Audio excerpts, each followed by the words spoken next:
बहुत समय पहले की बात है। एक गांव में एक मजदूर अपनी पत्नी के साथ रहता था। क्योंकि मजदूर का नाम हरिया था और उसकी पत्नी का नाम माया था।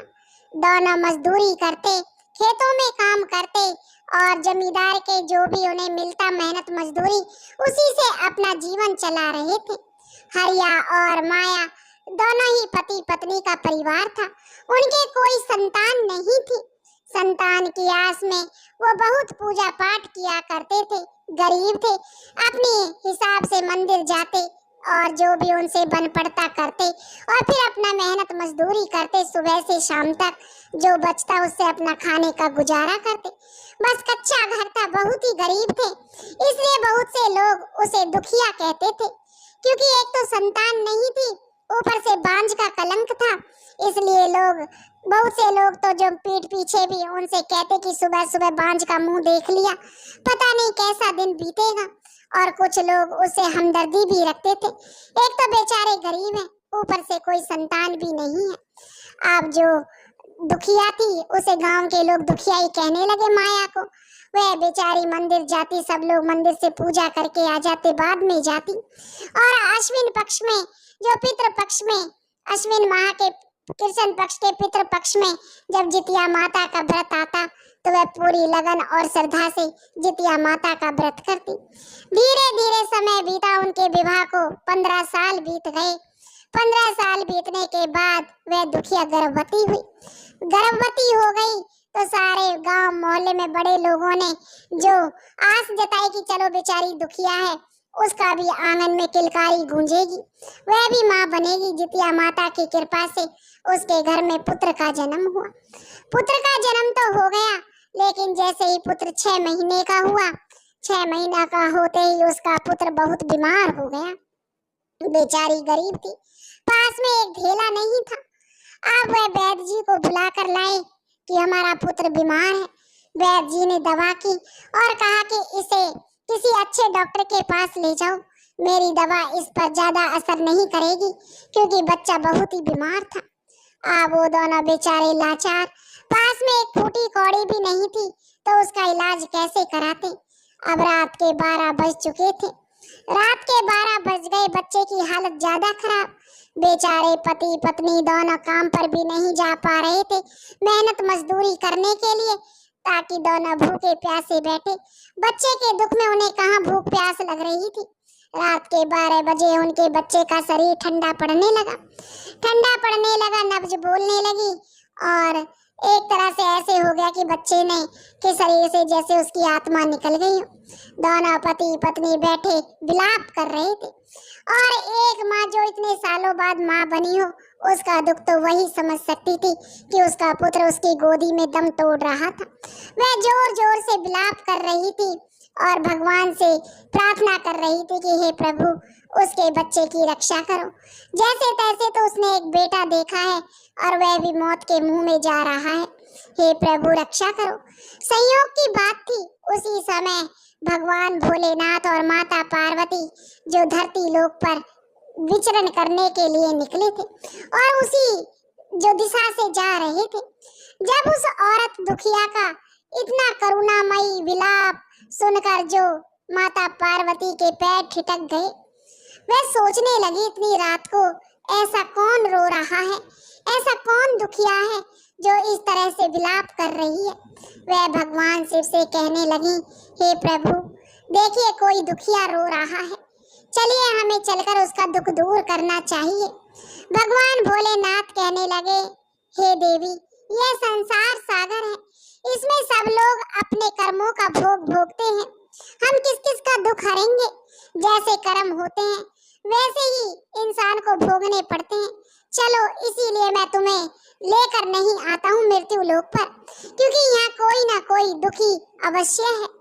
तुम किस किस का दुख हरोगी माँ, और तुम जिद करती हो मृत्यु लोक पर घूमने की, इसलिए मुझे तुम्हारी जिद के आगे तुम्हें लेकर आना पड़ता है।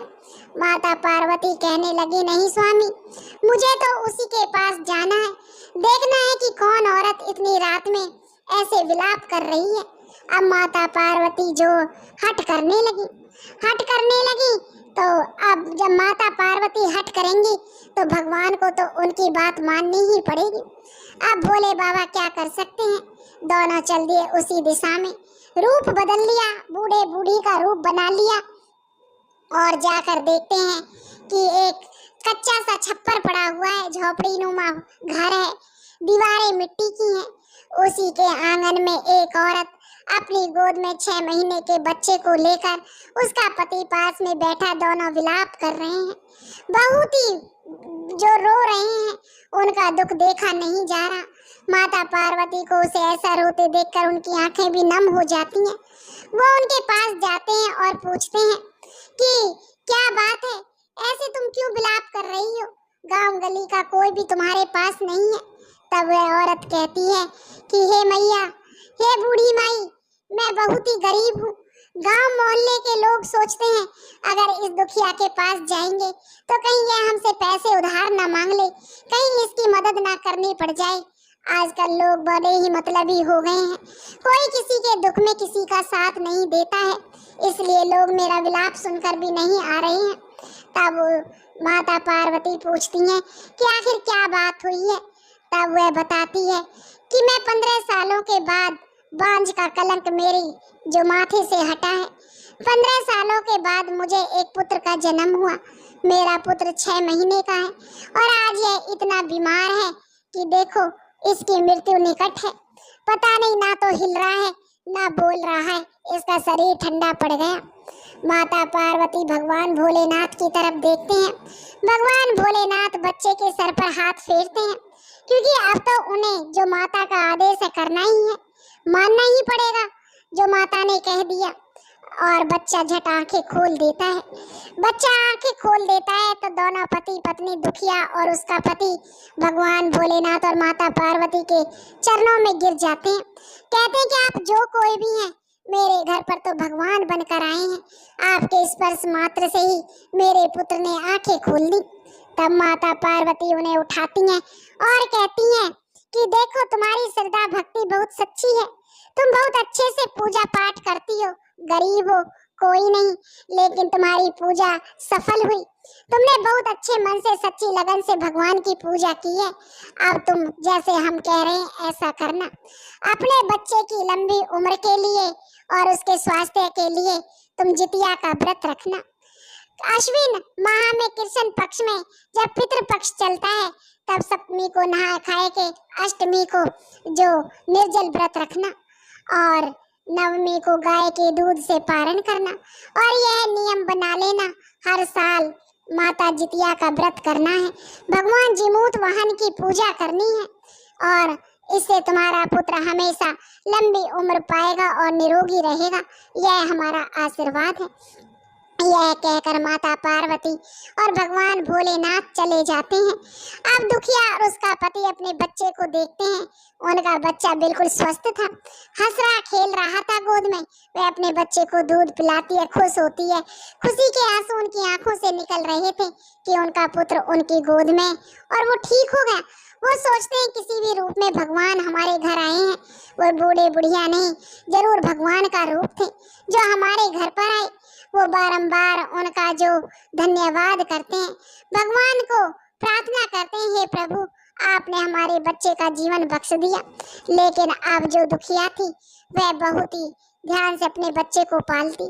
धीरे धीरे समय बीता, अश्विन माह की कृष्ण पक्ष आई, पितृ पक्ष शुरू हुआ, सप्तमी आई, अष्टमी आई। अब जो दुखिया ने जो जितिया का व्रत किया, पूरे लगन से अपने बेटे के साथ लेकर जितिया माता की कथा सुनी। अब धीरे धीरे बालक बड़ा होने लगा। इधर हरिया और दुखियारी भी अच्छी मजदूरी मिलने लग गई थी उन्हें, इसलिए उन्होंने भी अपना एक छोटा मोटा सा घर बना लिया, अब जिसमें परिवार सुख से रहने लगा। अब उनके घर में खुशियां थी बच्चे के आने से। गरीब तो थे ही, लेकिन गरीब को ज्यादा चाहत नहीं होती है, इसलिए वह अपना जितना कमाते उसमें सुख से रहते। लेकिन कहते हैं ना, समय सबका एक सा नहीं रहता। अब समय कब किसका बदल जाए किसी को कुछ पता नहीं होता। यही दुखियारी के साथ हुआ। वह तो दुखियारी थी, नाम से ही दुखियारी थी, शायद भगवान ने उसके जीवन में दुखी लिखे थे, इसलिए ही सब लोग उसे दुखियारी कहते थे। अभी कुछ समय ही उसने खुशी से बिताया था बेटे और पति के साथ, तभी उसका पति हरिया बीमार हो गया। और वह बीमार हो गया वैद्य जी से, जो बेचारी दुखिया इलाज कराने लगी। इधर बच्चे को भी पढ़ाना था, लेकिन हरिया बीमार हो गया। उसने ऐसी खाट पकड़ी कि वह उठा ही नहीं, और एक दिन उसका स्वर्गवास हो गया।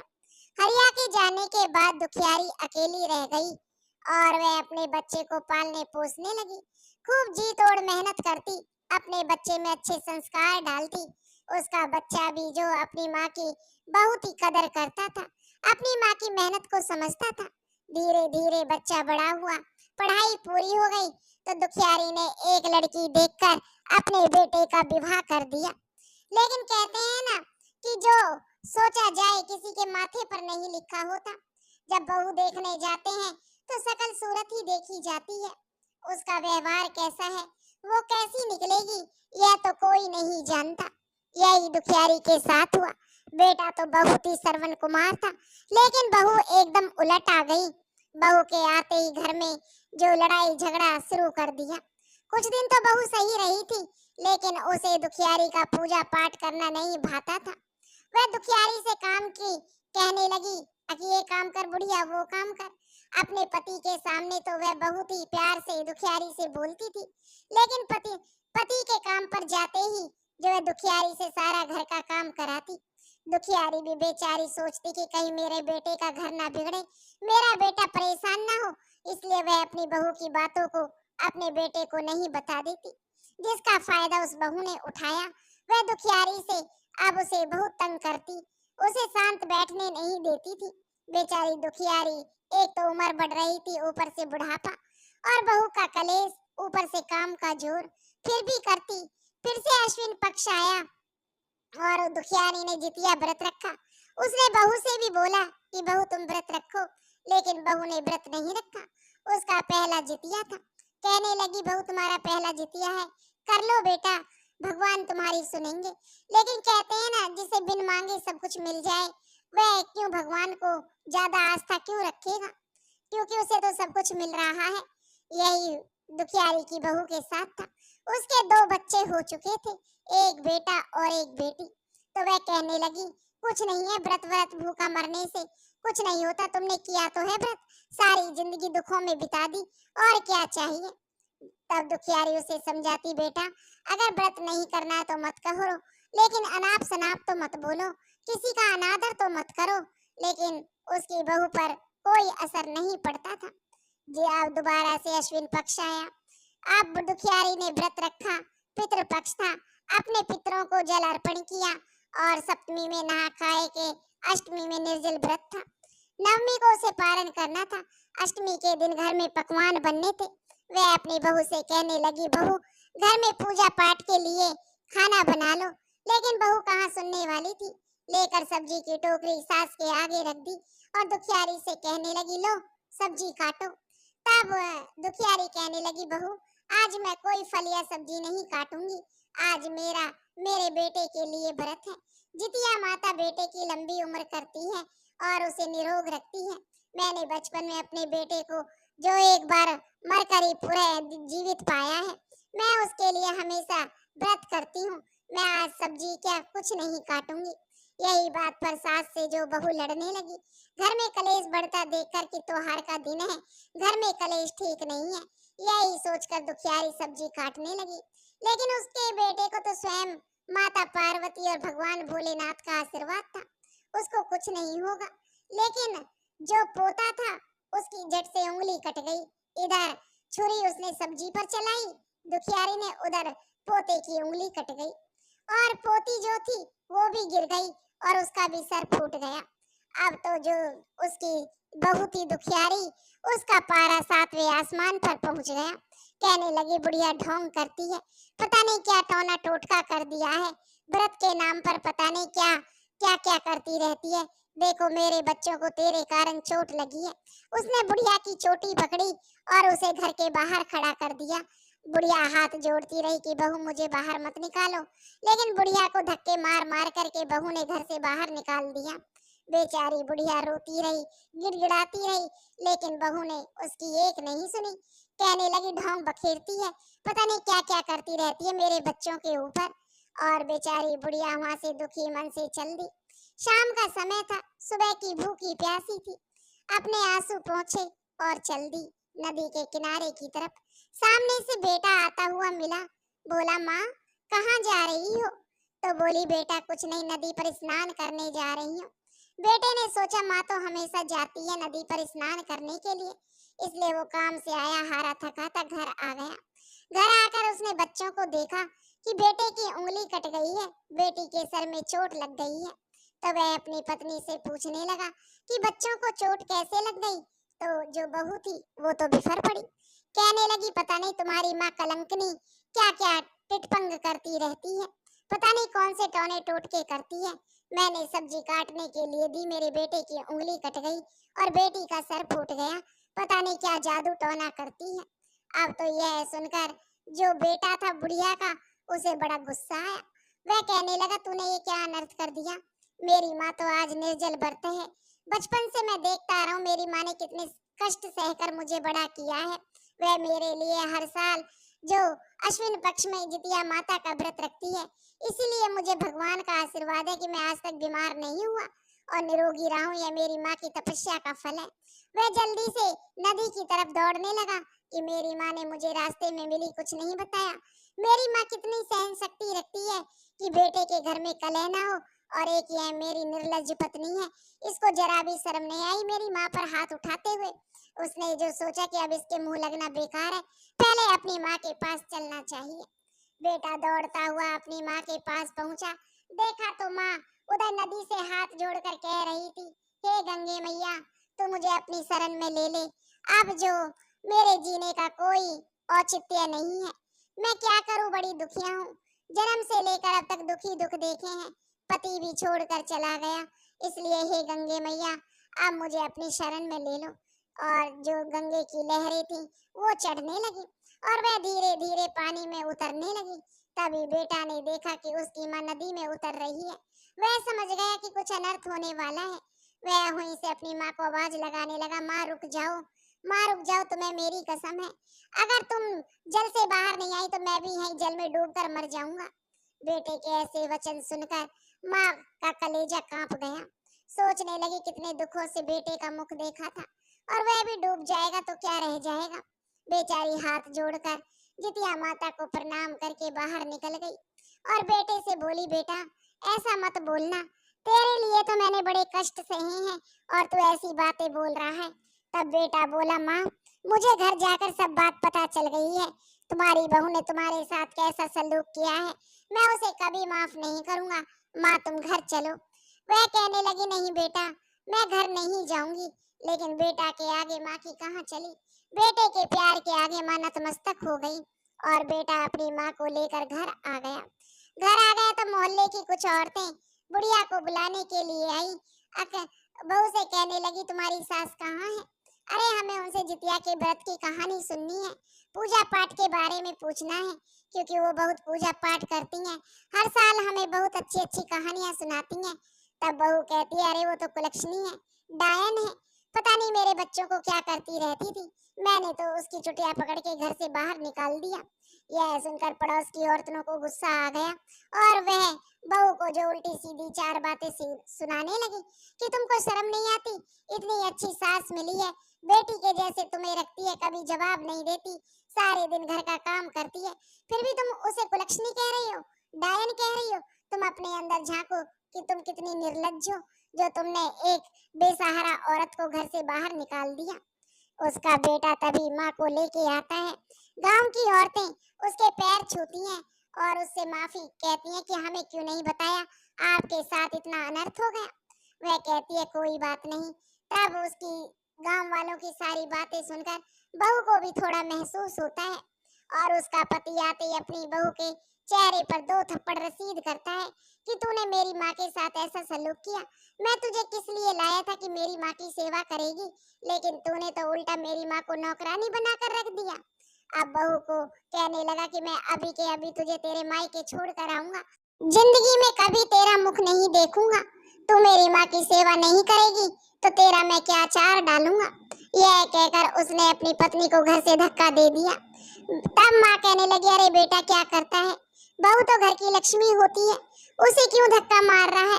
तब बेटा कहता है, नहीं माँ, यह इसी के लायक है।